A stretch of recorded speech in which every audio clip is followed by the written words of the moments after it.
Hey guys, this is my another mini vlog. ఎలా ఉన్నారు అందరూ? నేనైతే చాలా బాగున్నాను. నేనైతే మా ఫ్రెండ్ వాళ్ళ ఇంటికైతే వెళ్తున్నాను అనమాట. ఎందుకు అంటే స్పెసిఫిక్ రీజన్ ఏం లేదు. తను వచ్చేసి దసరాకి అయితే ఇన్వైట్ చేసిండే నన్ను. సో నేను అప్పుడైతే వెళ్ళలేకపోయాను. అప్పుడు నాకు కాఫ్ కోల్డ్ వచ్చింది. అసలు కాఫ్ కోల్డ్ వస్తే ఎక్కలేని బాధ అంతా నా దగ్గరే ఉండింది. అదేంటో ఏమో కానీ ఇంకా నాకు రావడమే కాకుండా ఇంట్లో వాళ్ళందరికీ తెప్పిస్తాను అనమాట. సో నేనైతే అప్పుడైతే వెళ్ళలేకపోయాను. ఇంకా ఇప్పుడు వచ్చేసి తనకి సెమ్ ఎగ్జామ్స్ అయితే కంప్లీట్ అయ్యాయి అనమాట. ఇంకా కాల్ చేసి నాకు ఇంకా రా, మా డాడీని పంపిస్తున్నా మీ ఇంటికి, ఇప్పుడు రావాలి నువ్వు కన్ఫామ్గా అని చెప్పింది అనమాట. ఇంకా సర్లే, ఇంకా ఆర్డర్ వేసిన తర్వాత ఏం చేస్తామని చెప్పేసి నేనైతే వెళ్ళాను అనమాట. ఫైనల్లీ మీట్ అయ్యాను అనమాట.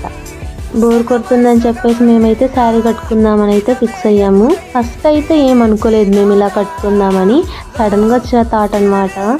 ఇంకా ఇద్దరం ఒక చోటు ఉంటే అంతేలేండి, ఇలాంటివి జరుగుతుంటాయి. ఇంకా అలా కొన్ని ఫొటోస్ అయితే దిగాము మేము. అంతే, ఇంక ఈ వీడియో బాయ్ బాయ్.